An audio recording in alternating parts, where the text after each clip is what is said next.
job's a joke, you broke, your love life's the old way.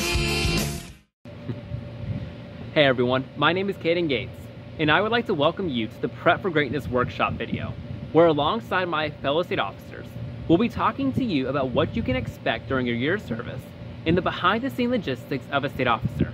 That way you're prepared to not only run for office, but have a better understanding of what your duties will be as a state officer. Hey y'all, it's Kenlyn, and I wanted to talk to you about how to prepare your SAE and continue your SAE as a state officer. So personally, I know that I had to fill out AET since my sophomore year of being an FFA, and trying to keep up with your SAE gets kind of hard and confusing. So my tip to you is to make sure you section off your SAE into different categories of what you're doing for your actual project, and then make sure you write it down each week on a calendar how many hours you spent doing each thing for your SAE project. And to keep up with it while you're a state officer, make sure you're logging those community service hours. Make sure you're logging everything else that also comes along with your FFA practices. Hey y'all, it's Elizabeth May, and we're going to talk about traveling. So as state officers, we travel a lot, and we have a travel form that we are required to fill out. On the travel form, we have to have the purpose of the trip, the date, the time we leave, and to and where we're going. For every mile we take, we get reimbursed along the way. We have breakfast, lunch, and dinner that also is reimbursed. Throughout the year, we are required to fill out our travel form and submit it by a deadline. I hope this helps pave the road to a state officer journey. Already asking yourself is, what can you expect your state officer year to look like? And while there are some events that may vary from year to year, there are others that you need to have in the back of your mind because it's important when deciding if you want to run for state office or not. If you're planning on going on trips with your family for extended periods of time during the months of July, October, or February, you may need to consider state office a little bit more. And the reason I'm saying that is, during these months, your workload as a state officer is going to increase, as your focus is going to be on your role as a state officer. With July is right after you got elected. You'll find yourself at our FFA camp receiving training from National FFA to prepare you as a state officer. You can spend just about the entire month of July preparing as a state officer and getting comfortable in your new shoes. And when October and February roll around, FFA week and National Convention aren't just a single week. You can expect to have the entire month leading up to those events, traveling across the state to prepare members and get them excited for what's coming. So if you're in school or you have other responsibilities, this is something that you need to have in consideration. And these aren't the only months that you'll be busy. Your duties as a state officer go year-round. And while some months may be busier than others, you can always expect yourself to be traveling throughout the state to help South Carolina FFA and do what you need to do as a state officer. Hey, I'm Veronica, and as a state officer, it's very important for me to be able to keep up with all my state officer activities and my daily life at home. So for me personally, I have a calendar. This calendar allows me to organize all my state officer activities, all my work schedule, my classes, and my daily stuff that I have to do here on the farm. So for me, I have the activities as a state officer in colors, and then my work schedule in black. And then I also have a few random colors that are for my farm. So the red is something that is very important, and the other colors are basically for decoration. But for me personally, Kenlyn gave me a great idea, or she came up with this idea of making your schedule for your classes due a few days before they're actually due on your calendar. That way in your mind you can say, hey, this is due this day, but in reality you still have a day or two to do it.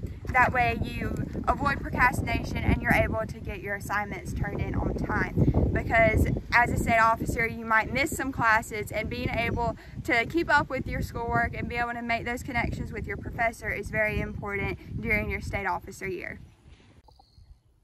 Hello, my name is Jayla Washington.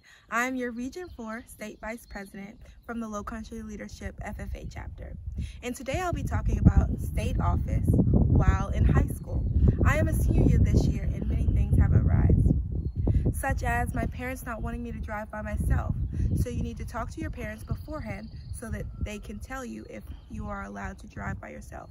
If not, Jillian Lash will make sure that things are put in place. You also need to let Ms. Lash know when your graduation is, when your prom is, when your big dates are, so that she can make sure that that's on the calendar. Other things that you'll come across is that if you play sports like I did, I play softball and volleyball. I had to give up volleyball this year because of schedule conflicts. And another thing that I think is very important is that you set boundaries with your home chapter. You still will be in school.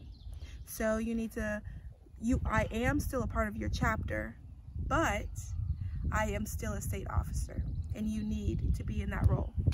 I also want to say that I don't think I would have been able to do this if I had a full schedule. I only had 2 classes per semester, which was really great for me because I'm on a block schedule.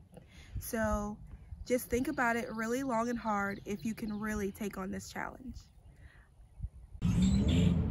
Hey y'all, it's Quentin, and today I'm going to be talking about social media. Remember when we were running for state office that social media is the way that you reach out with other people and share your personal life. So therefore, you should make sure that your social media is clean and professional. If you had to question a post before posting it, you probably shouldn't post it at all.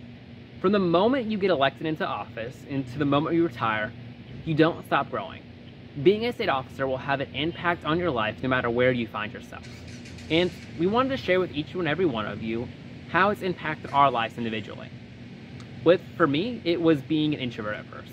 My biggest fear was how I was going to connect with members, when sometimes it was harder for me to connect with someone who wasn't even my friend. But as I began to serve, I pushed myself out of my comfort zone. No matter how afraid I was, I always made an attempt to go and connect to that member, and the possibility that there could be a connection there. And while it wasn't easy at first, I always tried to improve myself. And as I began to grow, I noticed that it became easier over time. Where right now, what was originally a fear of connecting with members has turned into my greatest joy. Where no matter where I find myself, I'm always trying to meet new people, where if you asked me from a year ago, that would have been a heck no. That sounds terrifying. So don't worry about being perfect as you prepare for office. Focus on being yourself and let the growth continue once you get elected. So one of the rewards I've gotten out of being a state officer this year is being able to come out of my shell and figure out who I am. And by doing that, I've been able to make new connections and friendships all across the state, and it's been amazing. One of the rewards that I've experienced this year is seeing the young budding leaders of our state. I know that once I was not the best person and I had to change my life around to become the person I am today. And I'm starting to see that in the young hearts and minds of our South Carolina FFA members. One of my take backs that I've gotten so far from my state officer here is just being able to work with all the kids, all the chapters, and really being able to grow a connection with them that's going to last a lifetime. The most rewarding part about being a state officer is interacting with members across the state and seeing how they go throughout the year. I hope this video was able to answer a lot of the questions you had about being a state officer. I'm going to admit, I know you probably still have a lot more. And don't worry, that's okay. I want you to have questions, and so does the rest of my team. And because of that, what you'll notice is here in a few seconds, a QR code will pop on the screen. If you have anything else you would like to ask us about our state officer experience or some things just you're curious about, go ahead and scan this QR code, fill out the form, and ask your questions. We would love to hear what you want to know, and we'll get back to you as soon as possible. But until then, we want to wish you the best of luck as you prepare to be a state officer. And remember, no matter what happens, never stop growing and always try to be the best version of yourself. You'll be surprised on how far that will take you, and state office is no different.